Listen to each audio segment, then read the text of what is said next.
আমরা যুবক, আমাদের রক্ত উত্তাল, আমরা পরিবর্তন ঘটিয়ে দিতে চাই। আমাদের নবী হুজুর পাক সাল্লাল্লাহু আলাইহি ওয়াসাল্লাম যখন যুবক ছিলেন তখন নবুয়তি পাননি, কিন্তু পরিবর্তন ঘটিয়েছিলেন। যুবক বয়সে রাসূল সাল্লাল্লাহু আলাইহি ওয়াসাল্লাম হিলফুল ফুজুল সংগঠন করেছিলেন। এই সংগঠনের মূল উদ্দেশ্য ছিল সমাজ সংস্কার করা, সমাজের মানুষের সেবা করা। সমাজ সংস্কার, সমাজের পরিবর্তন যুবকরাই আনতে পারে। এটা বিরুদ্ধদের পক্ষে সম্ভব না। সম্ভব? গত জুলাইয়ের পরিবর্তন দেখেছেন না, ছাত্ররা এনেছে। তো ছাত্ররা, যুবকরাই পরিবর্তন আনতে পারে।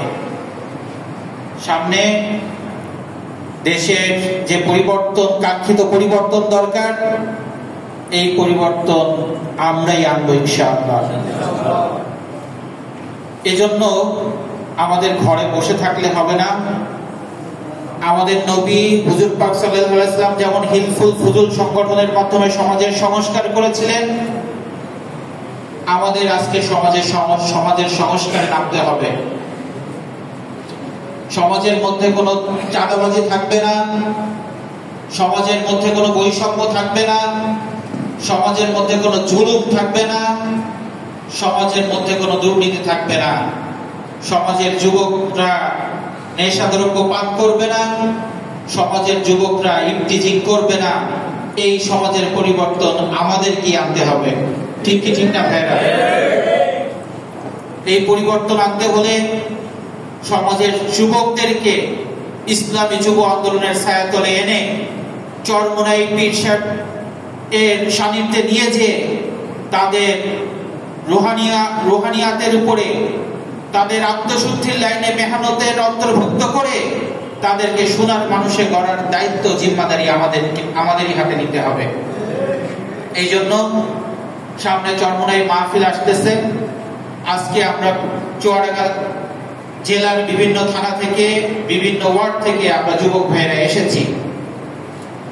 আপনারা যারা এসেছেন, এখান থেকে প্রত্যেকে নিয়ত করবেন, আমি আমার ওয়ার্ড থেকে, আমি আমার ইউনিয়ন থেকে একটা যুব আন্দোলনের নতুন কাফেলা, যুব আন্দোলনের 10 জন, 15 জন, 20 জনের একটা কাফেলা আমি চরমোনাই যারা যাবে তাদের সাথে অন্তর্ভুক্ত করব। নিয়ত করা যায় না ভাই? ইনশাআল্লাহ। সাথে সাথে এই যুবক ভাইদেরকে আমরা চরমোনাই মাহফিল থেকে এসে যুব আন্দোলনে সম্পৃক্ত করাইতে হবে। আজকে যুব আন্দোলনের জেলা কমিটি হচ্ছে।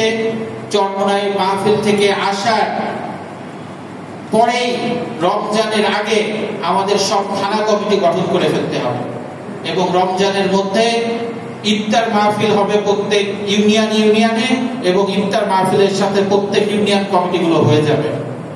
এটা আমরা টার্গেট নিতে পারি না ভাই? ইনশাআল্লাহ। আমরা যদি মজবুত অবস্থান সৃষ্টি করতে পারি, আমরা যদি ইসলামী আন্দোলনের ডান থেকে, বাম থেকে, সামনে থেকে, পিছন থেকে সহযোগিতা করতে পারি, তাহলে ইসলামী আন্দোলন সামনে শুধু সংসদে না, ইসলামী আন্দোলন প্রত্যেকটা ওয়ার্ডের চেয়ারম্যান হিসেবে ইসলামী আন্দোলনের প্রার্থী চেয়ারম্যান হবে, ইসলামী আন্দোলনের প্রার্থী মেম্বার হবে। এটা আমরা আশাবাদ ব্যক্ত করতে পারি। ঠিক কি ঠিক না? সেই প্রার্থীগুলো কিন্তু আমাদের যুব আন্দোলনে আমরা যারা আছি আমাদেরকেই হতে হবে। ঠিক কি ঠিক না? আমরা যারা ওয়ার্ড থেকে আসছি, আমি তো একটা ওয়ার্ডের অধিবাসী। ঠিক কি ঠিক না? একটা ইউনিয়নের একটা ওয়ার্ডের মধ্যে আমার বাড়ি না? তাহলে প্রথমে চিন্তা করতে হবে, আমার ওয়ার্ডে ইসলামী আন্দোলনের পক্ষ থেকে আমি মেম্বার হিসেবে দায়িত্ব পালন করতে চাই, ভবিষ্যৎ মেম্বার আমি হতে চাই। এই চিন্তা আমার মধ্যে আনা দরকার না? আমার ইউনিয়নের চেয়ারম্যান আমি হতে চাই। যদি ইসলামী আন্দোলন আমাকে যোগ্য বলে মনে করে, আমাকে চেয়ারম্যানের নির্বাচনের অনুমতি দেয়, তাহলে আমি চেয়ারম্যানের নির্বাচন করব। এই হিম্মত আমরা করতে পারি না ভাই? ইনশাআল্লাহ। আমাদের মরহুম শাহেদ রহমাতুল্লাহ বলতেন যে, বাবারা, সর্বপ্রথম আমার নিয়ত ঠিক থাকতে হবে, নিয়তের খুলুসিয়াত থাকতে হবে, খালেস নিয়ত থাকতে হবে যে আমি চেয়ারম্যানই করব আল্লাহর জন্য, চেয়ারম্যানই করব আল্লাহর সন্তুষ্টির উদ্দেশ্যে, মেম্বারই করব আল্লাহর সন্তুষ্টির উদ্দেশ্যে, যুব আন্দোলনের জেলা দায়িত্ব পালন করব আল্লাহর সন্তুষ্টির উদ্দেশ্যে। এই খালেস নিয়ত থাকার সাথে সাথে আবার হিম্মত থাকতে হবে যে আমি পারবো, ইনশাআল্লাহ আমি পারবো, আমার দ্বারাই হবে। এই হিম্মত যদি না থাকে তাহলে কিন্তু আল্লাহর উপরে আমার ভরসা ঠিক থাকলো না। আমি যদি আল্লাহর উপরে ভরসা করি যে আল্লাহ আমার সাথে আছে, তাহলে কেন আমার হিম্মত থাকবে না? ঠিক কি ঠিক না? তাহলে আমরা নিয়তকে সহি করব, হিম্মত করব এবং আমরা সংগঠনের নিয়ম শৃঙ্খলা মেনে কাজ করব।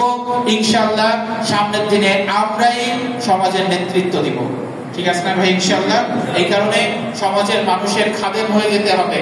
আমাদের সমাজের মানুষকে খেদমত আমাদেরকেই করতে হবে।